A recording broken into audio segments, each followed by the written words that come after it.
Baiklah adik-adik, berdasarkan keilmuan yang sudah disampaikan sebelumnya, ada division of labor, kemudian ada scientific management, kemudian ada motion study, principle of motion economy, maka kita bisa menerapkan keilmuan-keilmuan tersebut di dalam sebuah sistem kerja. Nah, kita perlu tahu apa itu definisi dari sistem kerja. Sistem kerja merupakan rangkaian dari komponen-komponen yang memiliki interaksi dan memiliki tujuan yang hendak dicapai, sehingga tujuan tersebut memberikan manfaat bagi para pelakunya. Nah, komponen-komponen apa saja yang ada di dalam sistem kerja? Yang pertama adalah material. Material dikenal sebagai bahan baku. Di dalam industri manufaktur, bahan baku merupakan bahan yang diolah di dalam proses sehingga terjadi perubahan, baik itu perubahan bersifat fisika, perubahan bentuk, perubahan warna, maupun adanya perubahan secara kimia dengan adanya perubahan sifat atau karakter dari material itu ketika dibentuk menjadi senyawa lain. Jadi material ini adalah bahan baku yang diolah. Yang kedua adalah mesin atau peralatan atau equipment, ya. Jadi mesin or equipment adalah alat atau tools yang digunakan untuk merubah atau memberikan nilai tambah pada material bahan baku.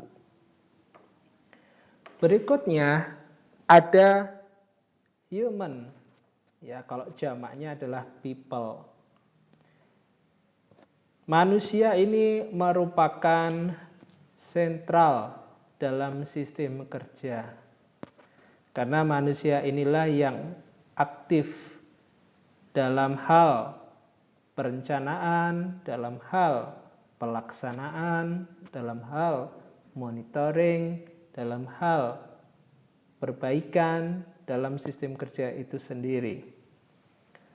Manusia mengolah material, ya, bahan baku itu dengan menggunakan mesin sehingga didapatkan produk yang bermanfaat dan manfaatnya akan kembali kepada manusia itu sendiri sebagai pelaku dari kegiatan industri. Man, machine, and material itu adalah komponen sistem kerja yang dikenal dari zaman dahulu, zamannya Frederick Taylor, atau kita boleh katakan zaman klasik. Inilah yang perlu kita ketahui, bahwa untuk mendapatkan sistem kerja yang terbaik, kita harus bisa menentukan bagaimana interaksi antara manusia dan materialnya. Contoh, pemindahan material. Manusia mengangkat material ini dari tempat penyimpanan kepada tempat pengolahan atau mesin. Jadi interaksi antara manusia dan material ini perlu kita jaga supaya manusia tidak mengalami cedera. Misalnya dia mengangkat material yang terlalu berat sehingga dia mengalami cedera tulang belakang. Nah, ini harus dijaga, harus diperhitungkan, harus direncanakan. Jangan sampai terjadi cedera tulang dan otot. Demikian pula dengan interaksi antara manusia dengan mesin. Harus direncanakan, harus dilaksanakan, harus dimonitoring dan dikendalikan agar supaya mesin ini tidak memberikan risiko ya yang berbahaya buat manusia. Selain itu, mesin harus dirancang supaya mudah untuk dioperasikan. Selain itu, mesin harus dirancang supaya menghasilkan ya produk dengan hasil yang paling maksimal. Ya, jadi mesinnya harus mudah dioperasikan, mudah dimengerti, dan juga dia harus menghasilkan produktivitas yang maksimal.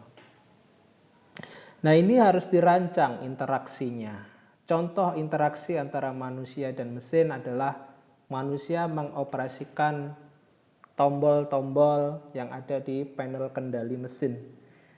Jadi kalau misalnya sebuah panel kendali itu sangat rumit, tombolnya banyak, indikatornya banyak, tulisannya kecil-kecil, nah itu sulit sekali dioperasikan. Sehingga manusia akan menjadi berhati-hati atau dia mungkin mengalami kebingungan ya, bingung ketika mengoperasikan mesin tersebut. Nah, itu jangan sampai terjadi. Maka di sini mesin perlu dirancang dengan baik sehingga bisa dioperasikan dengan baik dan menghasilkan produk yang maksimal. Berikutnya, karena sistem kerja ini digerakkan oleh energi, ya, misalnya energi listrik atau bahan bakar, maka muncul isu baru yaitu adalah mahalnya bahan bakar atau kelangkaan bahan bakar, ya, atau kelangkaan energi. Listrik merupakan energi yang biasa memanfaatkan pembakaran batu bara. Kalau di Indonesia ya listrik dari PLN mostly dari batu bara ya, dari pembakaran energi fosil. Meskipun sekarang sudah banyak juga energi yang terbarukan. Tapi harganya masih mahal. Jadi penggunaan energi ini perlu diperhatikan agar supaya harga atau biaya yang dikeluarkan untuk produksi itu tidak terlalu mahal. Ya, artinya harus dicegah adanya pemborosan energi. Kemudian informasi. Informasi ini merangkai sebuah sistem kerja. Jadi berapa banyak produksi yang harus dihasilkan. Nah, itu didapatkan dari informasi, misalnya dari forecasting atau peramalan untuk menentukan target produksi. Kemudian dari target produksi itu bisa diselesaikan dalam berapa lama targetnya. Ya, jadi itu akan menentukan target produksi bulanan, harian, dan turunannya. Jadi harus bisa dibuat sebuah jadwal produksi yang rapi ya, berdasarkan kapasitas dari permesinan, kapasitas dari energi, kapasitas dari sumber daya yang dimiliki. Sehingga proses produksinya dapat dijalankan dengan baik. Bayangkan ketika penjadwalan produksinya itu sangat ketat, target dalam satu hari menghasilkan jumlah produk yang sulit sekali untuk dicapai. Maka semua akan bekerja secara serampangan, terburu-buru untuk mengejar target produksi yang tinggi. Maka efeknya akan menjadi tidak baik. Ya, orang akan bekerja tergesa-gesa, mesin akan digeber, dijalankan dalam durasi waktu yang lama dengan speed atau power yang disetel maksimal. Nah, itu bisa terjadi hal-hal yang tidak diinginkan.